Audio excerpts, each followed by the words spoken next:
Podcast की जो पहली क्वेरी जो थी, one was there was a query. Person was saying, please suggest some good material or resource for CSAT. एक query थी जहाँ पे बोला गया था कि कोई एक CSAT के लिए एक अच्छा मटेरियल वगैरह सजेस्ट करे। सो देखिए, CSAT में ऐसा है, जो लास्ट 3-4 ईयर से जो पैटर्न चेंज हो रहा है CSAT का क्वेश्चंस का, वो अब ऐसा नहीं रहा है कि CSAT से आप बस प्रॉफिट लॉस, ठीक है, सिंपल जो टॉपिक्स हैं मैथमेटिक्स के या रीजनिंग के, उसको पढ़ के चले जाओगे तो CSAT क्लियर हो जाएगा वगैरह, ऐसा कुछ नहीं रहा। Now more focus is like you know the probability, permutation, combination, the tougher part of number series and so on. तो अब क्या है ना कि आप लोगों को क्या करना है, एक प्रॉपर सभी टॉपिक्स को बहुत अच्छे से समय देना पड़ेगा। पहले होता था कि आप इंजीनियर है या आपका मैथ्स बैकग्राउंड है या आपकी मैथ्स अच्छी है, तो आप 1-2 दिन, 3-4 दिन थोड़ा बहुत एक आध पेपर लगाया और फिर चले गए। तो अब उससे काम नहीं चल रहा है। To be honest, people from IITs, IIMs और जो भी मतलब टॉपर्स जो है मैथ्स के अच्छे खासे, वो भी फेल हो रहे हैं CSAT के अंदर। तो CSAT को लाइकली नहीं दे रहा है। अब CSAT का रिसोर्सेज क्या है? तो रिसोर्सेज एक तो आपका PY की खुद रिसोर्स है, एक बहुत बड़ा। पर पर बात ये है कि अगर एक कोई बिगनर हो या जिसकी मैथ्स कमज़ोर हो, ठीक है, उसको कुछ पढ़ना है, मान लीजिए कोई भी टॉपिक्स, तो मैं एक सजेस्ट करूँगा, जैसे हमने ग्रुप पे सजेस्ट भी किया हुआ है ऑलरेडी। आप सर्च करेंगे CSAT तो लिखा है, CSAT में क्या कर सकते हैं आप, एक एडुटैप करके एक यूट्यूब चैनल है, एडुटैप। तो वहाँ पे सारे टॉपिक वाइज़ सभी CSAT के टॉपिक्स को बहुत अच्छे से समझा रखा है सर ने, ठीक है? तो आप उसको देख सकते हैं। बहुत छोटे-छोटे वीडियोज़ हैं, ज़्यादा बड़े नहीं हैं। आप 2x पे चलाएँगे तो बहुत ही जल्दी आप 1 घंटा रोज़ देते हैं, तो आप आराम से जो है 1 डेढ़ महीने के अंदर आप सारे टॉपिक्स को अच्छे से कवर कर सकते हैं। फिर आप PYQs लगाइए, ठीक है? PYQs लगाने के बाद आप देखिए कि कौन से टॉपिक से PYQs नहीं लग पा रहे हैं आपसे, उसके आंसर्स आप अचीव नहीं कर पा रहे हो या गलत जा रहे हैं।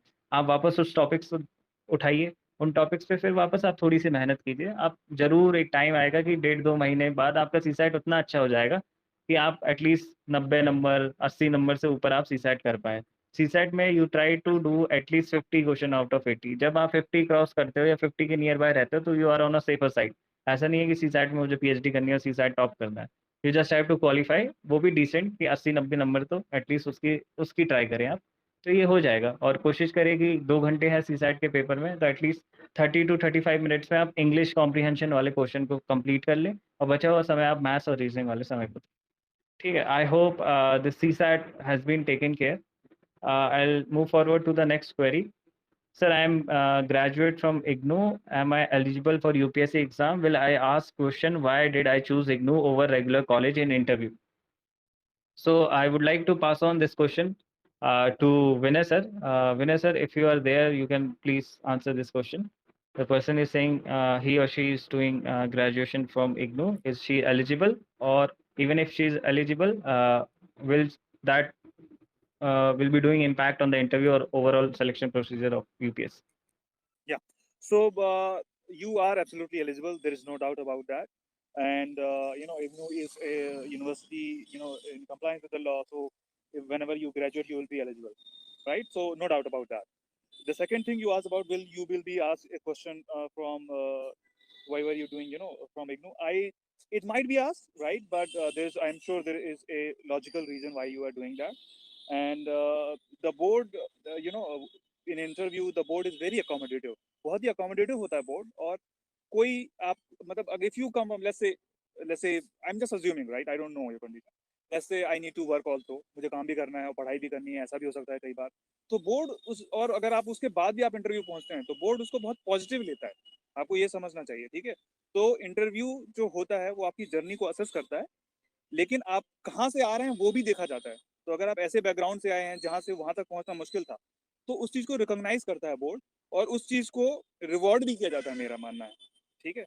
तो आप इस चीज से ना सोचें कि ये पूछा जाएगा तो कुछ नेगेटिव होगा, ऐसा तो नहीं होगा। आप उसका अच्छे से आंसर करेंगे, लॉजिकल आंसर करेंगे, बोर्ड समझेगा और उसके लिए आपको, आपके साथ मुझे मानना कि आपको अच्छे ही मार्क्स मिलेंगे, उसके लिए आपको कम मार्क्स नहीं मिलेंगे, ठीक है? तो I think that should answer your queries. अगर कोई डाउट है आपको तो you can always reach out again.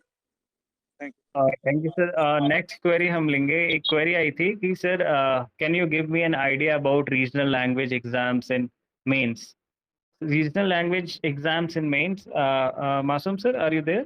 If you are there, please address this. तो रीजनल लैंग्वेज बेसिकली मतलब किस पर्सपेक्टिव से पूछा जा रहा है, ऑप्शनल पर्सपेक्टिव और लाइक कि that's the qualifying paper? Regional language में उन्होंने बोला है कि मेंस के पर्सपेक्टिव से regional language exams in mains. So basically दोनों पर्सपेक्टिव द हम इसमें ले क्वालिफाइंग सकते हैं। यस, द क्वालिफाइंग आल्सो और even the regional language literature optional अगर लेना चाह रहे ये हैं आप दोनों। दोनों पर्सपेक्टिव से मैं इसका जवाब देना चाहूँगा। अगर हम बात करें ऑप्शनल के हिसाब से, देखिए लिटरेचर में जनरली अच्छे मार्क्स आते हैं, ठीक है? चाहे आप तमिल लैंग्वेज भी ले सकते हैं मतलब ऑप्शनल में, ठीक है? चाहे आप तेलुगु लिटरेचर ले सकते हैं। नंबर हर मतलब कि ऑप्शनल में आने के चांसेस रहता है, तो इसी तरह लिटरेचर में भी रहता है। तो अगर मान लीजिए किसी लोकल मतलब लैंग्वेज में अच्छी कमांड रखते हैं, रीजनल लैंग्वेजेस में, और आपको लगता है कि आप उसमें अच्छा कर सकते हैं, आपने पीवाईक्यूज देखे, उसके आपको लगता है कि अच्छी तरह उसका आंसर के जवाब लिख सकते हैं, तो I will tell you can choose that optional, मतलब अगर आपको सही लगता है तो। उसके अलावा रही बात उस चीज़ की कि रीजनल लैंग्वेजेस दूसरे भी होता है कि क्वालिफाइंग पेपर होता है। यूपीएससी के एग्जाम में मेंस में 2 पेपर होते हैं, जिसमें एक इंग्लिश होता है जो क्वालिफाइंग होता है, और एक होता है आपका रीजनल लैंग्वेज, जो इंडिया के 8th शेड्यूल में ऐसे मेंशन्ड है लैंग्वेजेस, जो क्वालिफाइंग नेचर को होता है, जो आपकी एक बेसिक अंडरस्टैंडिंग चेक करता है। तो उसमें जिसमें जो language for example north India में ज़्यादातर लोग हिंदी लेते हैं, तो अगर आप हिंदी में कंफर्टेबल है तो आप हिंदी आराम से ले लें, क्योंकि बहुत क्वालिफाइंग नेचर है और आपको 25% मार्क्स लाने होते हैं। Out of 300 you have to score 75। तो ये बहुत बड़ी बात नहीं होती है अगर आपने पीवाईक्यू भी सॉल्व कर लिए होते हैं सही से, और आपकी रीजनल लैंग्वेज को लेकर अंडरस्टैंडिंग है और आप लिख पाते हैं, तो आप इसको क्वालिफाई कर देंगे आराम से। तो इसमें कोई बड़ी बात नहीं है। That's all. Thank you sir. एक क्वेरी आई थी, can you provide Nitin Singhania's hand written note.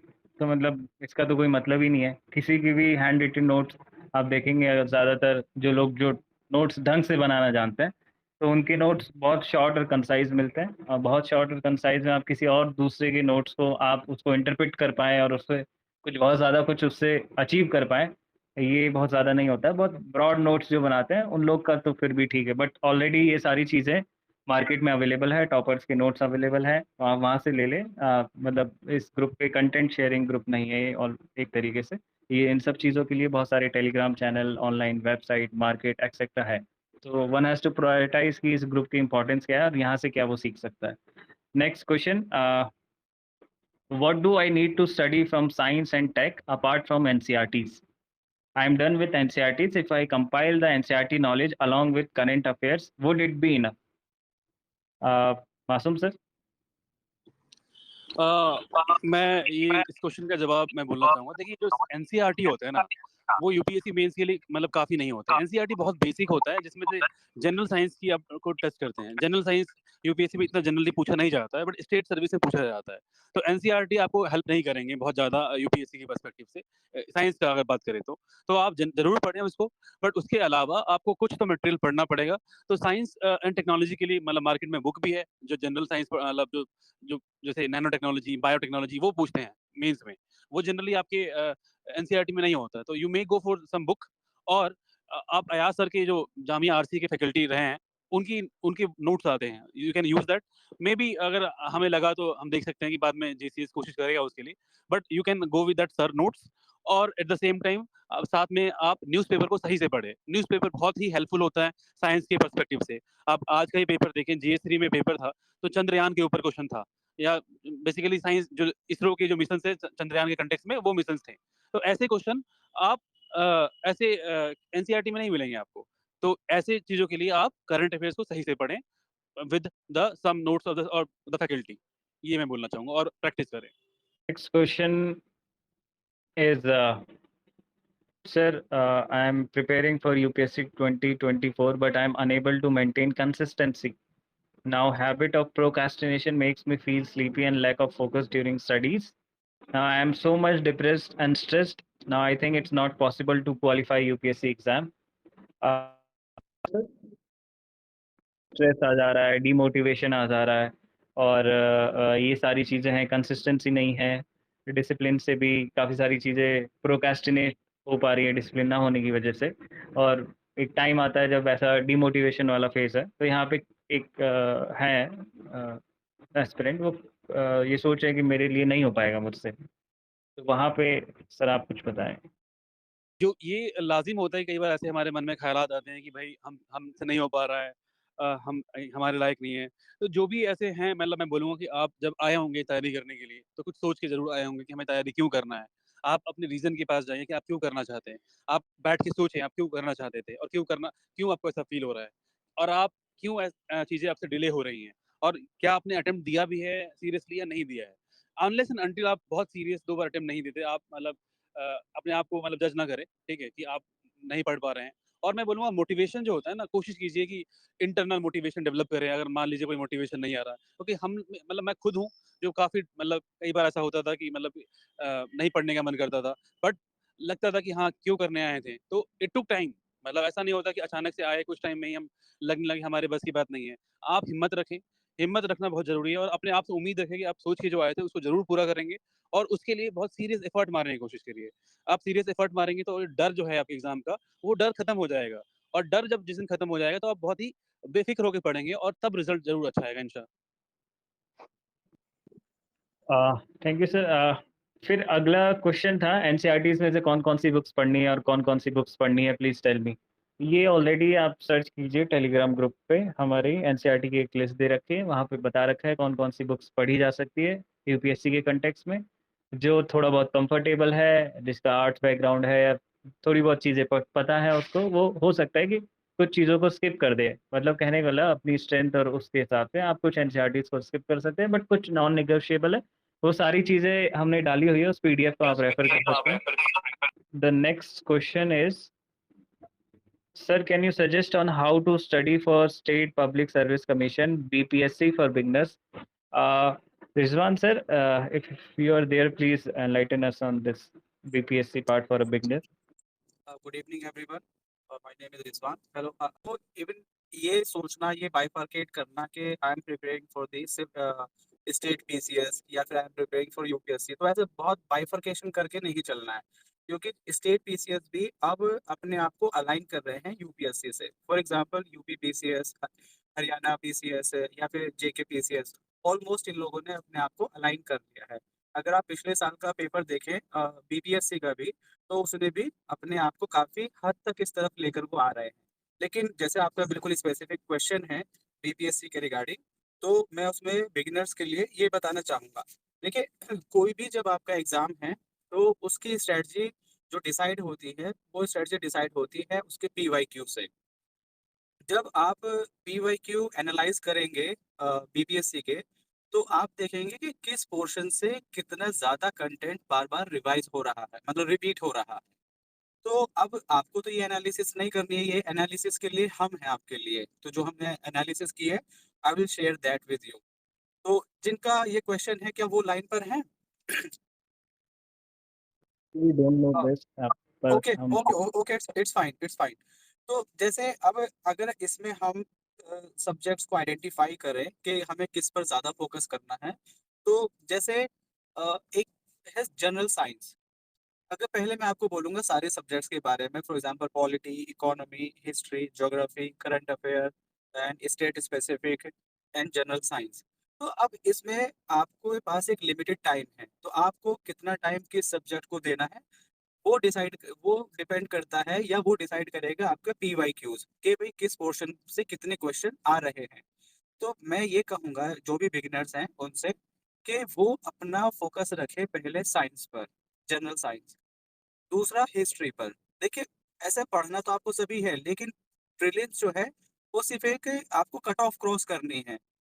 उस कट ऑफ के रिगार्डिंग मैं आपसे बस बात कर रहा हूँ कि उस कट ऑफ को आप किस तरह मिनिमम एफर्ट्स के साथ मैक्सिमम रिटर्न आप अपना ले सकते हैं। तो उसके लिए जो सब्जेक्ट आइडेंटिफाई किए गए हैं हमारे द्वारा, तो वो ये है, जैसे साइंस हो गया। साइंस से हर बार ऑलमोस्ट 30 to 35 क्वेश्चंस रहते हैं। दूसरा आपका हो जाएगा करंट अफेयर। करंट अफेयर से 30 to 35 क्वेश्चन इससे भी रहते हैं। तीसरा Bihar special and fourth history. अब जब अगर आप इन चारों पोर्शन को मिला लेंगे, तो ऑलमोस्ट आपके 120 क्वेश्चंस बन जाएंगे। कितना? 120 क्वेश्चन सिर्फ 4 सब्जेक्ट से। अब अगर आप कट ऑफ एनालिसिस करें, तो सिर्फ अगर आप 67th वाले को देखें, तो उसमें कट ऑफ गई थी 112। वो एक एक्सेप्शनल केस था, तो हम एक्सेप्शनल केस को नहीं लेते हैं। पिछली बार कट ऑफ गई थी 91 और जनरली 90 के बीच में ही होती है और अब जनरली और थोड़ा धीरे-धीरे कम होगी क्योंकि नेगेटिव मार्किंग इंट्रोड्यूस हुई है। तो मैं यही कहूँगा आपसे कि आप अगला क्वेश्चन आता है कि भाई मैं साइंस अगर मुझे पढ़ना है, तो साइंस के लिए मैं क्या स्टार्ट करूँ? आप 6 टू 10th जो आपके एनसीईआरटी हैं, आप एक बार उनकी रीडिंग करें, बेसिक अंडरस्टैंडिंग अपना कॉन्सेप्ट डेवलप करने के लिए। दूसरे नंबर पर आप आँख बंद कर कर एक किताब है, उस पर यकीन कर सकते हैं, वो है ल्यूसेंट। बहुत सारी अब साइंस की मैगज़ीन्स आती हैं मार्केट में, लेकिन मैं ये कहूँगा एक जो ट्रस्टेड सोर्स है, और भी होंगी लेकिन जो बहुत ज़्यादा ट्रस्टेड सोर्स है, वो आप ल्यूसेंट आप उठा सकते हैं और उसको ऐसा नहीं है कि मैं इस चीज़ को स्किप करूँ, इसको ये करूँ। बायोलॉजी वाला पार्ट सबसे इम्पोर्टेंट। अब देखिए जैसे मैंने पहले बताया कि सब्जेक्ट को आपको इम्पोर्टेंस देनी है। अब एक हो गया साइंस, साइंस में भी किसको ज़्यादा टाइम देना है? वो देना है बायोलॉजी को। फिर आपका केमिस्ट्री एंड फिज़िक्स इसमें बराबर ऐसा कीजिए साइंस को जैसे फॉर एग्ज़ाम्पल आपको 10 घंटे देने हैं टोटल, 5 घंटे बायोलॉजी को दीजिए, 2.5 आप अपना जो केमिस्ट्री एंड फिजिक्स को दीजिए। डियर स्टूडेंट, इसकी जो जो कंप्लीट एनालिसिस है या कंप्लीट जो इसकी गाइडेंस है, वो मैं सर से रिक्वेस्ट करूंगा कि वो आपको उसका वीडियो या ऑडियो लिंक शेयर कर दें बाद में। अभी मैं फिलहाल बस आपको ये बताना चाहूंगा कि आप सब्जेक्ट्स को पीवाईक्यू के थ्रू आइडेंटिफाई करें कि किस पे फोकस करना है। Start with science, then history, history में भी modern history, Bihar special and current affair. इन 4 सब्जेक्ट्स पर आप अपनी पकड़ बनाइए और बाकी सब्जेक्ट्स को भी पढ़ते रहिए, जैसे इकोनॉमी है, पॉलिटी है, आपका ज्योग्राफी है, इनको भी थोड़ा-थोड़ा देखते रहिए। लेकिन जो पीटी क्वालीफाई कराएँगे वो ये 4 सब्जेक्ट आपके क्वालीफाई कराएँगे, तो आप इस पर अच्छे से फोकस कीजिए और जो एक डिटेल्ड एनालिसिस किस सब्जेक्ट को कहाँ से पढ़ना है, कैसे पढ़ना है, वो आपके साथ शेयर कर दिया जाएगा। मैं एक नोट बना दूँगा, सर आपके साथ शेयर कर देंगे ग्रुप में। ठीक है सर? Okay sir. नेक्स्ट ये थी कि सर मैं फाइल या आंसर अपलोड नहीं कर पा रहा हूँ या कर पा रही हूँ, तो वो मैं बताना चाहूँगा कि ग्रुप जो है कुछ समय मोस्टली नाइट में तो क्लोज़ ही रहता है और सवेरे भी ऑलमोस्ट 10-11 बजे के बाद ओपन होता है। बीच में भी कई बार क्लोज़ हो जाता है क्योंकि कई बार इम्पोर्टेंट इन्फॉर्मेशन रहती है, तो उसका रहना चैट में ज़रूरी होता है कि नहीं तो क्या लोग बहुत सारी बातें करते हैं रैंडम, ठीक है? कई बार किसी को कुछ लेक्चर चाहिए, किसी को कुछ चाहिए और कई बार उन्हें हम लोग डिलीट भी करते हैं ऐसे मैसेजेस को, ठीक है? तो मेरी रिक्वेस्ट है सभी मेंबर्स से कि आप लोग अपनी क्वेरी डालने से पहले एक बार ज़रूर चैट में सर्च करें उस पर्टिकुलर की टर्म को, जैसे एनसीईआरटी कौन-सी पढ़नी है, तो एनसीईआरटी एक बार सर्च करें। तो एडमिन्स के बहुत सारे मैसेजेस होते हैं ऑलरेडी एनसीईआरटी पे कैसे, पिछले 3-4 महीनों में बहुत सारे मैसेजेस हैं, 4500 मैसेजेस हैं अब करीब, एडमिन्स के 1000 से ज़्यादा हैं। तो आप उनमें सर्च करें, आपकी चीज़ों को आपकी रिलेवेंट क्वेरीज़ वहाँ पे एड्रेस हो चुकी होंगी, अगर नहीं हुई है तो आप पोस्ट करें आप। मतलब बेसिकली अनइम्पोर्टेंट या मैं ये नहीं कहूँगा अनइम्पोर्टेंट बट जो क्वेश्चंस जो एड्रेस हो चुके हैं उनको बार-बार डालने की ज़रूरत नहीं है ताकि इम्पोर्टेंट मैसेजेस छुप जाए या फिर ऐसा ना हो, मतलब है ना इम्पोर्टेंट मैसेजेस का होना भी ज़रूरी है ग्रुप के अंदर, नहीं तो क्या होता है कि जो सीरियस लोग होते हैं वो देखते हैं कि कुछ भी चल रहा है ग्रुप पे, ठीक है? This group is more for serious people, तो ये आप लोग को अब तक पता लग गया होगा। नेक्स्ट क्वेरी लेना चाहूँगा मैं कि respected admins if of this group. Please share their value added contents time to time here so that the whole community would enrich like Masoom sir do. So I'll take this thing to Vinay sir. I think but there was a issue with my connection. So I think as far as I heard that students want us to share their our value addition material and all this, right? Okay. So what we'll do, I think probably we'll start doing that, but actually हम थोड़ा सा structure तरीके से करना चाहते हैं and आप लोग जानते भी हैं कि हम सेशन भी करते हैं, सारी चीज़ें करते हैं और उसकी वजह से क्या होता है कि we have been a little busy, ठीक है? जैसे अभी मेंस का भी आ गया, राइट? तो हम बहुत सारी चीज़ें कर रहे हैं, इसलिए कुछ चीज़ें हम उतने अच्छे तरीके से नहीं कर पा रहे हैं, बट जैसे ही स्टूडेंट के सजेशन आते हैं हम उनको बहुत सीरियसली लेते हैं और ये suggestion I think it is worth acting and we will do in a structured fashion starting from GS1 to GS4 and stay tuned. We will start sharing topic wise, subject wise, everything very soon. Okay, now the live queries has to be taken. All the past queries have been done. So अपने अपने हाथ उठाएंगे आप लोग and we'll address at least 3-4 questions at least. सर मैंने अपनी preparation start की है। So basically what I am doing is I am working in 10 day slot कि 10 डे पॉलिटी किया, फिर वो खत्म हुआ, then I am moving to the next subject. But the problem I am facing कि अभी तक जैसे 2 सब्जेक्ट खत्म हुए हैं, तो उनको वापस रिवाइज़ करना होता है। तो पहले मैंने जैसे जो एक्टिव रिविज़न मेथड है वो सोची थी कि एक बार 10 दिन खत्म हो गया, उसके बाद 3-3 दिन के गैप में उसको 3 पार्ट में डिवाइड करके रिवाइज़ करूँगी। उसके बाद 5 दिन के गैप में, उसके बाद 10 दिन के गैप में। पर धीरे-धीरे मेरे पास इतना मटेरियल हो गया है कि मेरा जो टारगेट होता है 10 दिन का, मुझे वो भी करना होता है, रिविज़न करने होते हैं 3 सब्जेक्ट के बार-बार। तो मुझसे रिविज़न में बहुत दिक्कत आ रही है। तो और कोई बेटर मेथड हो सकता है इसको करने के लिए? So I अदिति, would मैं इसका मतलब मैं आपको एक तरीका बता सकता हूँ, शायद आपको अच्छा लगे। देखिए, ये 10 डे स्लॉट पढ़ा आपने, फिर 10 डे दूसरा स्लॉट पढ़ा, तो इसका मतलब मुझे पर्सनली ऐसा लगता है कि ज़्यादा बेनिफिट नहीं है इसका। फिर दोबारा क्या होगा वो आप भूल जाएँगे। तो बेटर क्या होता है, देखिए मैं 3 चीज़ को बहुत एम्फसाइज़ करता हूँ कि एक पढ़ने का जो तरीका होना चाहिए, read, revise and right, okay? And it should not be like कि हम 10 दिन बाद दोबारा रिवाइज़ करने जाएँ। आप अगर मान लीजिए आप हिस्ट्री पढ़ रहे हैं, फॉर एग्ज़ाम्पल हिस्ट्री आपने पढ़ा 5 घंटे पढ़ना है आज, तो 5 घंटे की उसको ऐसे स्लॉट में डिवाइड करें कि 3 घंटे आपने पढ़ा, ठीक है? फिर सेम चीज़ को क्या करिए कि आप रिवाइज़ मतलब जो पढ़ लिया 3 घंटे आपने, मान लीजिए पढ़ा 1857 का रिवोल्ट पढ़ा आपने। पढ़ने के बाद आप क्या कीजिए कि थोड़ा-सा आप उसी टाइम उसको दोबारा से रिवाइज़ कीजिए और थोड़ा लिखिए पीवाईक्यू उसके ऊपर। तो इससे क्या होगा कि आप उसको बेटर तरीके से समझ पाएँगे और आपकी मसल मेमोरी डेवलप होगी। और ये चीज़ जो हो आपका रिवीज़न वाला पार्ट डेली होना चाहिए। डेली पढ़ें, डेली लिखें और डेली रिवाइज़ करें। रोज़ आधे घंटे जो पूरा पढ़ा है आपने रात को सोने से पहले, आधे घंटे 1 घंटा निकाल के पूरी चीज़ को फटाफट बस एक आई के सामने से जाए आपके। और दूसरी चीज़, इसके बाद जब आपका वीक में 5-6 दिन पढ़ लिया आपने, तो उसको जो पूरा पढ़ा है उस वीक में आपने, उसको सैटरडे या संडे को रिवाइज़ करें। That will be better. Read, revise and right, ना कि आप 10 दिन के बाद करें, फिर दोबारा ये चलता रहेगा एक्चुअली। ठीक है? Okay sir, thank you. Hmm. Excuse me, sir. I also want to give one point, just one point.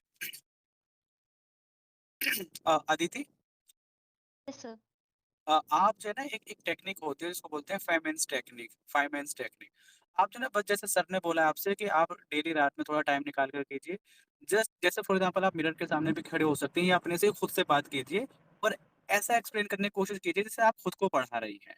तो जैसे पूरे दिन में आपने फॉर एग्जांपल 1857 वाला जो सर ने एग्जांपल दिया, तो खुद से सोचिए क्या कॉजेज़ थे, इकोनॉमिक क्या था, फिर पॉलिटिकल क्या था, उसके कॉजेज़ हो गए, इम्पैक्ट क्या था, उसके बाद चेंजेस क्या चीज़ आए। तो इस तरह से 10 मिनट, 20 मिनट, मैक्सिमम आधा घंटा और आपका पूरे दिन का जितना आपने पढ़ा है, वो आपका आपकी आँखों के सामने होगा। इस चीज़ को आप ट्राई करके देख सकते हैं। Thank you. Okay sir, I will try. Thank you. और कोई क्वेश्चन पूछना चाहता है? अपना हाथ रेज़ करके आप यस क्वेश्चन सर, प्लीज़। मेरा थर्ड अटेम्प्ट है। सर, तो पहले 2 अटेम्प्ट में मैं सर तो बस कोचिंग के नोट्स भरोसे एग्जाम दिया था। सर मेरा लैक रहता है एनवायरनमेंट और साइंस एंड टेक्नोलॉजी में सर। सर प्रीलिम्स के लिए क्या करना चाहिए सर? देखिए, मैं आपसे एनवायरनमेंट के लिए मैं एड्रेस करता हूँ इसको, ठीक है? साइंस से प्रॉब्ली मासूम सर ले लेंगे। एनवायरनमेंट के लिए देखिए स्टैंडर्ड बुक्स है, ठीक है? शंकर आईएएस की व्हिच इज़ वेरी स्टैंडर्ड, तो आई जी, थिंक उसको भी पढ़ सकते हैं कॉन्सेप्चुअल क्लैरिटी के लिए, ठीक है?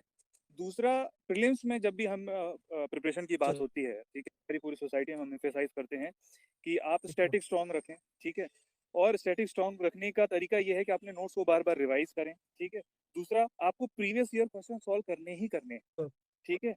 जितने आप प्रीवियस ईयर क्वेश्चन सॉल्व करेंगे, यस सर, आपकी जो स्ट्रेंथ है, ठीक है? उस सब्जेक्ट पे पकड़ है बढ़ती चली जाएगी, ठीक है? जैसे मैं आपको एग्ज़ाम्पल देता हूँ, जब मैं फेल हुआ था प्रीलिम्स से, एक बार मैंने सर, 5000 क्वेश्चन सर, सॉल्व किए।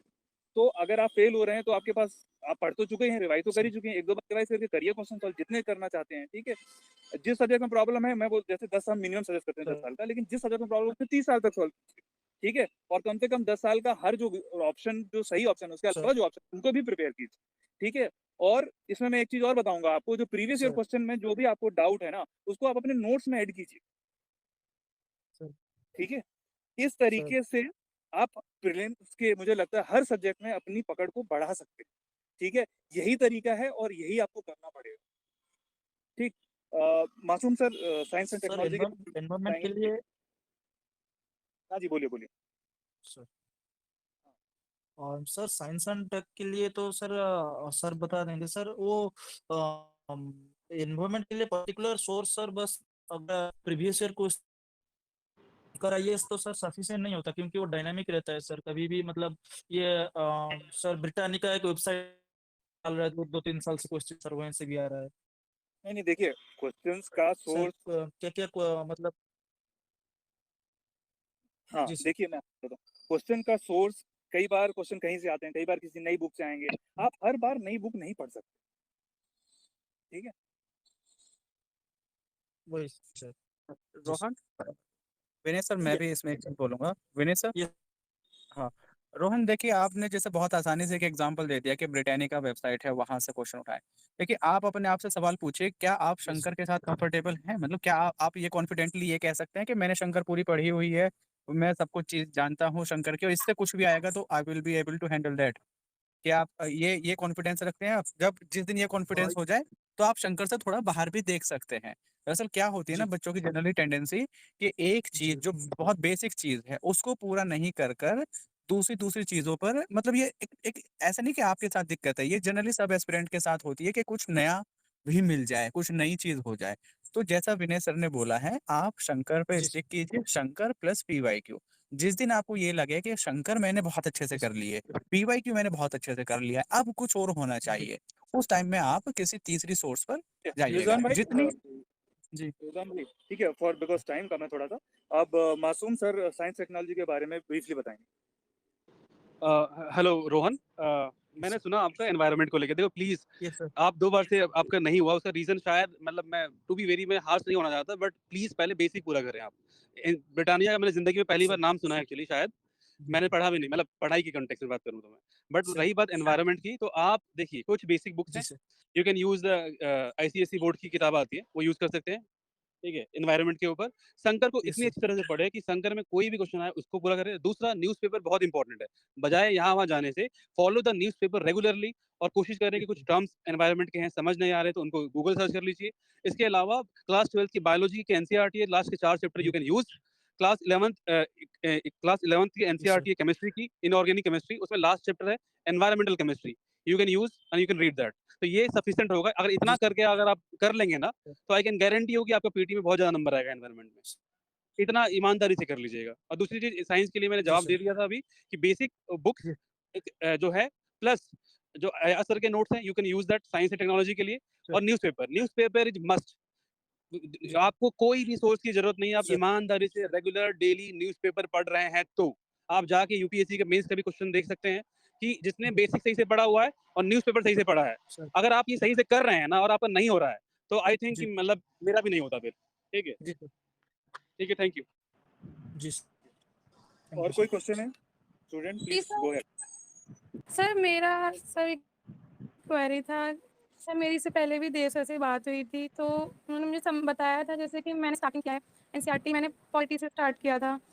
तो सर पॉलिटी मैंने एनसीईआरटी कर लिया था, और उसके बाद में सर ने मुझे बोला था कि लक्ष्मीकांत में आप पहले पीवाईक्यू को मतलब उसके अकॉर्डिंग चलिए, और किस टॉपिक से कितना क्वेश्चन ज़्यादा आता है उसको। तो सर मुझे ये है कि सर कितना ज़्यादा टाइम हमें उसको देना चाहिए। जैसे कि सर अभी मैं उसको शॉर्ट फॉर्म, मतलब उसको थोड़ा शॉर्ट करके लिख रही हूँ, जो इम्पोर्टेंट चीज़ें हैं जिससे ज़्यादा क्वेश्चंस पूछे जाते हैं।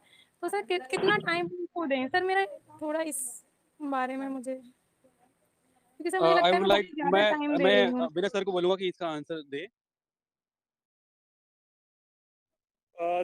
देखिए, एनसीईआरटी का पर्पस जो हमने क्यों हम बोलते हैं, ताकि आपके जो कॉन्सेप्ट है ना वो क्लियर रहे, ठीक है। तो एक बार आपके कॉन्सेप्ट क्लियर हो जाते हैं, मैं पहली बार में नोट्स मत बनाइए, मेरा बोलना ये है, ठीक है। और फिर नोट्स आपको कब बनाने, आप इस पे डिपेंड करता है आप कितने कंफर्टेबल, अगर आप नेक्स्ट टाइम पढ़ रहे हैं और आप कंफर्टेबल हैं, ठीक है, और आप एक हर एनसीईआरटी को मुझे लगता है जैसे 6-7 पेज के आसपास अगर आप बिल्कुल शॉर्ट में नोट बना सकते हैं, तब आपको सेकंड टाइम में बना लेना चाहिए। उसके बाद अगर आपको लगता है कि नहीं मुझे मैं नहीं कर पा रही, नहीं कर पा रही हूँ, तो मे बी आपको एक और रीडिंग की जरूरत होगी, ठीक है। That is about NCERT. एक बार आपने एनसीईआरटी कर लिया, नोट्स बना लिए, या जैसे आप 25 में 26 में देना चाहते हैं, तो maybe you may want to postpone also that decision, कि आप थोड़ा सा और पढ़ने के बाद, कई रिवीजन के बाद बनाएंगे। उसके बाद आप बेसिक बुक पढ़िए and then you start solving previous year question. That is the that is the right way to go about it. And NCERT पढ़ना है, समझना है, कॉन्सेप्ट क्लियर करने हैं, but basic book are also important, तो आपको उस पर मूव हो जाना है एक टाइम पे। Hello sir, my name is Ravinder Yadav Sir, I am asking about the NCERTs because I have completed my NCERTs book 3 times, right? All the books. And I want to ask you regarding to the how many times I have to means completed the NCERT at least. Because when I have completed my third reading, all the NCERTs, then I will comfortable to handle the questions. So can I prepare for the mains exam to start the answer writing from the NCERTs book? आपका नाम क्या है? Ravindra Yadav sir. हाँ देवेंद्र, देखिए NCERT बहुत important होता है, ठीक है, जैसे मतलब जितना भी कहें वो कम होता है, इतना इंपॉर्टेंट होता है एनसीईआरटी। तो आप कोशिश करें कि एनसीईआरटी को इस तरह से पढ़ें कि जनरली मैं रिकमेंड करता हूँ एटलीस्ट 3 बार पढ़ें बिगिनिंग में। पहला एक जनरल रीडिंग हो, जहाँ पर आप बिल्कुल एक नॉवल स्टोरी टाइप के पढ़ते हैं ना, वैसा पढ़े कि स्टोरी क्या है बेसिकली एनसीईआरटी। दूसरी बार जब रीडिंग करें तो बहुत डिटेल्ड रीडिंग होनी चाहिए, जिसमें आप जो इंपॉर्टेंट कीवर्ड्स हैं, इंपॉर्टेंट पॉइंट्स हैं, इंपॉर्टेंट कोई ऐसा लाइन है जिसको अंडरलाइन कीजिए, ठीक है? आप समझ रहे हैं? और उसी रीडिंग के बाद कोशिश कीजिए कि जो पीछे के क्वेश्चंस दिए गए हैं उनके, चाहे ट्रू फॉल्स क्यों ना हो, फिल इन द ब्लैंक्स क्यों ना हो, उनको फिल करें आप, उनको कोशिश करें करने। और इसको करने से क्या होगा कि आपकी मेमोरी स्ट्रांग होती है और आपकी चीजें याद रहती हैं। और थर्ड रीडिंग में क्या करें कि आप इसको दोबारा रिवाइज करते हुए इसके बेसिक नोट्स बनाने की कोशिश करें।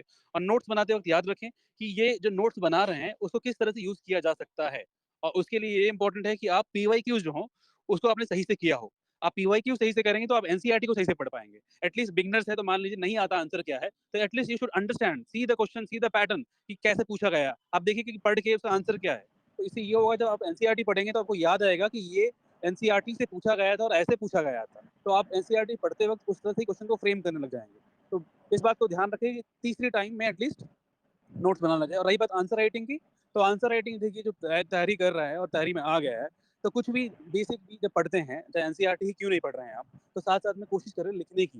चाहे वो छोटा आंसर 30 वर्ड का हो, 40 वर्ड का हो, 50 वर्ड का क्यों ना हो, make a habit of answer writing daily, irrespective of आपने कितने दिन स्टार्ट किया। एटलीस्ट 20-25 दिन से पढ़ना स्टार्ट कर दिया है ना, start writing, it will help you. Okay, thank you very much. Yes, sir. It is my third attempt. So I have completed my 3 times NCERT's book. So I have completed my all the questions from the NCERT's book, true, false, fill in the blanks, and question answer also. So if I don't know about the what is the human capital, what is the physical capital. I want to pick from that topic. So how can I write it? Is this possible to Are you serious mention the about UPSC answers? preparation? Are Yes, you sir. serious Yes. about UPSC? If you are serious, then like I will say कि start at least देख के लिखना start करें। मतलब आप third attempt बोल रहे हैं तो Yes, sir. कैसे फिर आप कह सकते हैं, मतलब आपने basic UPSC is not only about the NCERT, apart from that you have to go to standard books। क्या आपने स्टैंडर्ड बुक्स पढ़ी? Yes, sir. 2 times I have completed 2 times standard book. Completed नहीं, देखो कंप्लीट करने का race नहीं होता। क्या आपने समझा है Yes, sir. चीजों को पढ़ते वक्त कि जो उसमें लिखा है, आप बोल रहे हैं कि ह्यूमन कैपिटल समझ नहीं आया, इकोनॉमिक कैपिटल समझ नहीं आया, आपने समझने की Yes. कोशिश करी कभी सर्च करके ह्यूमन कैपिटल क्या है? नो सर, मैं जानता हूँ उसके बारे में। जैसे मेरा कहने का मतलब यह है कि ह्यूमन कैपिटल के बारे में हमने पढ़ा, तो क्या उसका अब हमें डिटेल में लिखना चाहिए एनसीईआरटी से पिक करके कि व्हाट इज ह्यूमन कैपिटल? आप देखिए ये डिसाइड करना आपका है, बट मैंने क्या बोला कि आपको बेसिक पढ़ते हुए जो पीछे पीवाईक्यू से स्टार्ट करें, पीवाईक्यू के बाद जो एनसीईआरटी जो पीछे क्वेश्चन है वो लिखें, फिर यूपीएससी के पीवाईक्यूज लिखें। जब वो हो जाए ना तब जाके किसी कोचिंग का टेस्ट सीरीज लिखें आप, ठीक है? Sir, okay. और ये लिखना बहुत इंपॉर्टेंट है। हमारा ग्रुप इतने दिन से ओपन है, आपका शायद एक बार भी आंसर नहीं पढ़ा है मैंने, तो आप क्या कर रहे हैं? तो ये गलती आपकी है यहाँ पर। देखिए वी पीपल आर ना मतलब की सिविल सर्वेंट्स, और हम आपको ये पे कर रहे हैं, जो पढ़ा रहे हैं ना उसकी इज्जत कीजिए ताकि हम लोग को भी हेल्प करने में अच्छा लगे, ठीक है? यस सर, मैं सर बिल्कुल सारे क्वेश्चंस जो भी आते हैं मैं सारे को एनालिसिस करता हूँ। बाकी मैंने राइट डाउन किया हुआ है। ये आपका काम नहीं है एनालिसिस करना, ये आपका काम है लिखना। उसको हम एनालिसिस करेंगे आपके सॉल्यूशन को। चलिए, okay, bye, thank you sir, thank you. Next person Rishika, आपकी भी कुछ क्वेरी थी। Rishika, can you hear us? You can say something. Hello. Yes. Yeah, sir, actually I had the same query that I am unable to structure my answer. Like answer को कैसे present करूँ मैं? Okay, answer को like structure नहीं करते हैं आप अभी। लाइक आपने लेटेस्ट जो भी आंसर लिखा हो, please try to put in the group, ठीक है? विल सी दैट कि कैसा आप लिख रहे हैं, क्या जो भी टूटा फूटा जैसा भी स्ट्रक्चर आपने बनाया हो एक basic, and then will provide the feedback over that. और आप बाकी इवैल्यूएटेड कॉपीज देख सकते हैं जो बच्चे लिखते हैं, ठीक है? एडमिन्स जो मैसेज करते हैं पीडीएफ, मतलब वो इवैल्यूएटेड कॉपीज होती है, और जो बच्चे पीडीएफ डालते हैं मतलब उन्होंने आंसर लिखा है। तो दोनों पीडीएफ में फ़र्क है। जो एडमिट पीडीएफ अपलोड कर रहा है मतलब वो इवैल्यूएटेड पीडीएफ है किसी की, जिसने लिखा होगा आज या कल में, ठीक है, तो आप उनको देख सकते हैं मीनवाइल, और आप जो है अपने क्वेश्चंस को डालना स्टार्ट कीजिए। If any person who is shy, like उसको वो लग रहा है कि मेरे अच्छे आंसर्स नहीं है, मैं अभी ग्रुप पे डालूंगा या डालूंगी तो पीपल देखेंगे कि हाँ मेरा क्या है। देखिए इतनी पीडीएफ अपलोड होती है, किसी का टाइम नहीं है तो इंडिविजुअल पीडीएफ को जाके देखे, पहली बात। दूसरी चीज़, ये शाय वाला फैक्टर आपको हटाना पड़ेगा। इवन इफ आप नहीं हटा पा रहे तो इंडिविजुअल एडमिन्स को मैसेज करें, एटलीस्ट डीएम कर देगी, सर मैंने ये लिखा कुछ, इसको आप इवेल्युएट करवा दीजिए, ठीक है। तो इतना हम लोग कर सकते हैं, बाकी करना आप लोग को ही है। कोई अगर भगवान Sir, भी आके actually, आपको I have one more कमिश्न query. तो भी कुछ नहीं होने वाला है। भगवान भी आके अगर आपको बोल देंगे ये कर दो वो कर दो, if in the God comes it will never happen unless it comes from your side. The next question. Sir एक और क्वेश्चन था। जी बताइए। हम अपने आंसर को इंट्रो, बॉडी और कंक्लूजन में लाइक मैंने जो स्ट्रक्चर करा था, but I am unable to correlate the paragraphs. Like बहुत डिफरेंट डिफरेंट पैराग्राफ्स लग रहे हैं, वो रिलेट नहीं हो पा रहे हैं, तो हाउ टू डू दैट? सो आप बेसिकली पैराग्राफ स्टाइल में आंसर राइटिंग कर रही हैं, आप ये कहना चाह रहे हैं? हाँ जी। ओके, हाँ तो देखो पैराग्राफ स्टाइल में एक आंसर राइटिंग की स्टाइल होती है, बाकी एक स्ट्रक्चर्ड सब हेडिंग्स वाली स्टाइल भी होती है कि लाइक अगर क्वेश्चन है, ठीक है, क्वेश्चन की दो डिमांड्स हैं, दो चीज़ों पे पूछ रहा है, ठीक है, इंट्रोड्यूस किया आपने थोड़ा बहुत ब्रीफली, एक आध दो एग्जांपल दे दिया, ठीक है, हो गया। फिर आपने पहली सब हेडिंग डाली, फिर आपने 3-4 पॉइंट लेके दूसरी सब हेडिंग डाली, 3-4 पॉइंट लेके कंक्लूड किया। दूसरा जो लिखते हैं लोग, कुछ लोग ऐसे भी लिखते हैं कि वो पैराग्राफ स्टाइल में लिखते हैं, ठीक है, जैसा कि आप लिख रहे हैं। पैराग्राफ स्टाइल नॉर्मली वहाँ रिकमेंड किया जाता है जहाँ पे आपको बहुत ज़्यादा क्वेश्चन के बारे में पता नहीं है, ठीक है। When you go to the point तो आपकी वीकनेस दिख जाएगी वहाँ पे एग्जामिनर को, ठीक है, तो नॉर्मली वहाँ पे किया जाता है। But however there are other parts की पैराग्राफ में भी लिखा जा सकता है, तो ये चीज़ मैं बोलूँगा कि Masoom sir will tell you more into this, क्योंकि कुछ टॉपर्स है जो पैराग्राफ स्टाइल में भी लिखे हैं। हेलो ऋषिका, देखिए सबका डिफरेंट स्टाइल होता है आंसर राइटिंग का, but we generally recommend as a team कि देखिए कोई ऐसा क्वेश्चन पूछा जाए जहाँ पे फैक्चुअल चीज़ें हो, फैक्चुअल चीज़ें पूछी गई हो कि रीजन इसके लिए क्या रीजंस है, डायरेक्ट रीजन पूछे गए हैं, तो वहाँ पे कोशिश करें कि आप पॉइंट में लिखें। बट जहाँ पर ऐसे क्वेश्चन है जहाँ ओपिनियन टाइप के क्वेश्चन पूछे जाते हैं, try to have short paragraphs, और पैराग्राफ्स के अलग अलग मतलब कि जैसे जहीं पर एक थीसिस लिखनी होगी, सपोर्ट में होगा, एक एंटी थीसिस होगा, और खास करके ऐसे सब्जेक्ट जहाँ पर सोसाइटी, फॉर एग्जाम्पल सोसाइटी में जनरली अगर आपको पॉइंट नहीं समझ में आ रहा है तो try to write in small paragraph, that will help you. तो ये कोशिश कर सकते हैं आप। और दूसरी बात Rishika, try to write answers. अगर आप आंसर लिखेंगे तो हम ज़्यादा बेटर बता पाएंगे। I have not seen your answers in the group, so you can write answers, we can check and evaluate कि आपको क्या दिक्कत आ रही है। ठीक है sir, thank you. The next query, one or two queries, we'll cut it down by 10:30. Sir, can I ask a question? Hello. Sure, go on. Sir, actually, my name is Rishabh Singh, and sir मुझे problem ये है कि जब basically जब exam नज़दीक आ जाता है तो लोग बोलते हैं कि आपको प्रीलिम्स पे स्टिक हो जाना चाहिए, लाइक फ्रॉम जनवरी।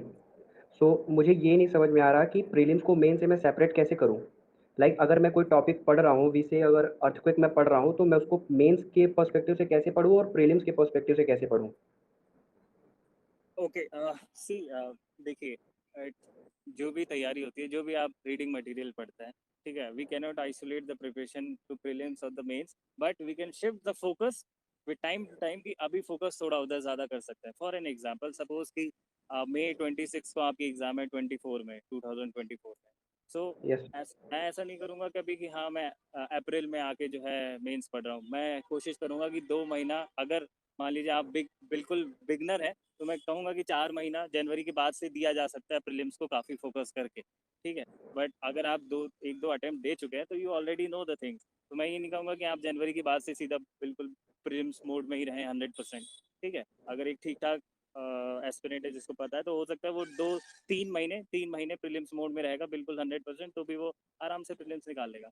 अब जैसे कि आपका केस है या जिसका भी केस है, बिगनर्स है, तो देखिए बिगनर्स को थोड़ा सा एक एंजाइटी रहती है, पहली बार वो लोग लिख रहे होते हैं, and they also have a pressure कि हाँ यार प्रीलिम्स निकाल देते हैं, बट उस चक्कर में क्या करते हैं ना वो लोग, मेंस को बहुत ज़्यादा निगलेक्ट करते हैं, ठीक है। इवन if प्रीलिम्स निकल जाएगा तो आगे क्या होगा, मेंस आएगा, ठीक है। मेंस आएगा तो क्या कर पाएंगे, 12-13-14 क्वेश्चन कर पाएंगे, क्योंकि आंसर राइटिंग की तो प्रैक्टिस होगी नहीं, क्योंकि उन्होंने प्रीलिम्स से ज़्यादा फोकस किया। तो आई वुड से कि बैलेंस स्टडी करिए आप, ठीक है, और फेजेस में बांट दीजिए कि ओके ठीक है, जनवरी आ रहा है, जनवरी आ गया तो जनवरी टू मार्च में थोड़ा सा 50% या 60% में प्रीलिम्स थोड़ा फोकस हो जाऊंगा, but I will not stop reading और writing at least the mains part, हाँ फिर ठीक है, मतलब मार्च अप्रैल मई तो मैं पूरा 100% प्रीलिम्स हो जाऊँगा, ठीक है, कोई दिक्कत नहीं है। बट ऐसा नहीं कर बोल सकते कि हाँ आइसोलेशन में पढ़ना है, ठीक है, आपको करना दोनों ही होगा। एटलीस्ट आंसर ही लिख ले, पढ़े ना ज़्यादा, एटलीस्ट इतना कोशिश करे कि हाँ मैं बिगनर हूँ तो एटलीस्ट 60-70% कुछ सिलेबस हो जाए मेरा मेन्स का, एटलीस्ट वो तो हो जाए जो प्रीलिम्स और मेन्स में दोनों में कॉमन है ना।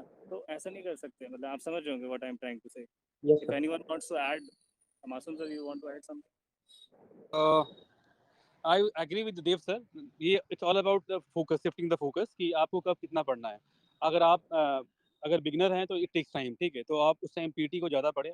और रही बात आप जो कुछ बोल रहे थे एग्जाम्पल देखिए, अर्थक्वेक को कैसे पढ़ना है, मतलब फॉर एग्जाम्पल के तौर पे बात कर रहे थे, तो जैसे अभी आप पीरियड है, this is the best time to prepare for the mains. अभी आप ऑप्शनल को सही से पूरा करें, एथिक्स को कवर करें, ठीक है। और जो ऐसे सब्जेक्ट हैं जो आप पीटी में जाके बाद में पढ़ने ही वाले हैं, जो बेसिक है, जैसे लक्ष्मीकांत है, या ये जो आपने बेसिक पढ़ा होगा, बेसिक एनसीईआरटी पढ़ी होंगी, ये सब पढ़ा यस होगा। तो यस सर। मेंस में क्या होता है ना कि वो मेंस में अर्थक्वेक पे भी डिफरेंट क्वेश्चन पूछे जाते हैं। ऐसा नहीं पूछा जाएगा कि मतलब बहुत जो एनसीईआरटी में जो होते हैं ना कुछ, तो कुछ सब्जेक्ट के जो एनसीईआरटी होते हैं, फॉर एग्जांपल जियोग्राफी, वो आपको मेंस में भी काम आएगा सेम, और पीटी में भी सेम काम आएगा। तो try to focus on those things very deeply. तो मेंस के कुछ टॉपिक होंगे अभी, फॉर एग्जांपल जीएस 1 में आप देखेंगे सोसाइटी है, वो पीटी में इतना नहीं पूछा जाता, ठीक है। जीएस 2 में जीएस 1 में पोस्ट इंडिपेंडेंस इंडिया है, वो इतना नहीं पूछा जाता। जीएस 2 में गवर्नेंस का पार्ट है, इतना नहीं पूछा जाता। आईआर में फैक्चुअल चीजें पूछी जाती हैं। जीएस 3 में अलग तरह से पूछा जाएगा, और एथिक्स तो होगा ही नहीं। तो इन सब्जेक्ट को थोड़ा अभी टाइम यूज करके, जो मेंस वाले ही पर्सपेक्टिव से ज्यादा हैं, उनको पहले पूरा करें आप, और साथ में ऑप्शन को पूरा करें, और साथ में आंसर लिखने की कोशिश करें।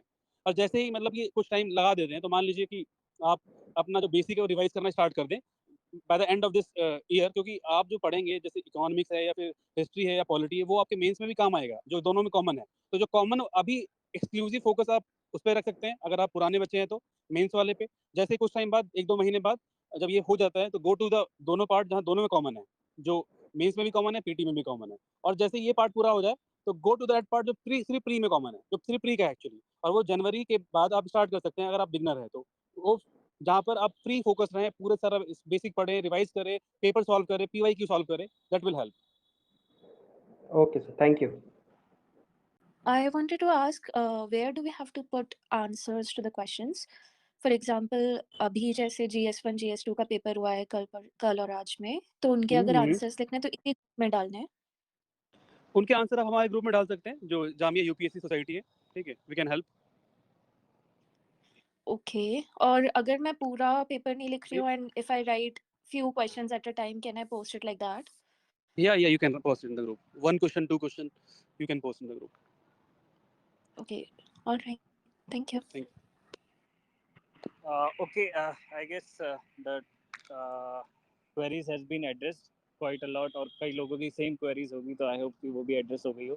And we keep doing this podcast every week, हमने अगले संडे को भी करना ही है ये। So please keep updated about this, जो भी चीज़ें आ रही है। लाइक पार्टिसिपेशन उतना नहीं है, but we are okay with the participants. जो सीरियस लोग हैं वो आ रहे हैं, एटलीस्ट कुछ लोग रिपीटेडली भी दिख रहे हैं, that is a good sign. And आप लोग अपने दोस्त वगैरह जो भी है, जो प्रिपरेशन के लिए थोड़ा बहुत सीरियस है, you can actually recommend about this, they can join the group. और कहीं ना कहीं इवैल्यूएशन से या क्वेरीज एड्रेस होने से या कोई भी चीज़ से अगर उनको कुछ बेनिफिट हो रहा है, तो that would be a thing which we'll cherish. So I hope everything has been addressed, and we will, those who have not joined, probably they might have missed something, and we encourage people to participate in our activities. And please also, like, you can promote this thing among your college, among your friend circle, etc, etc. And that's all for now. Thank you. Keep studying, keep writing.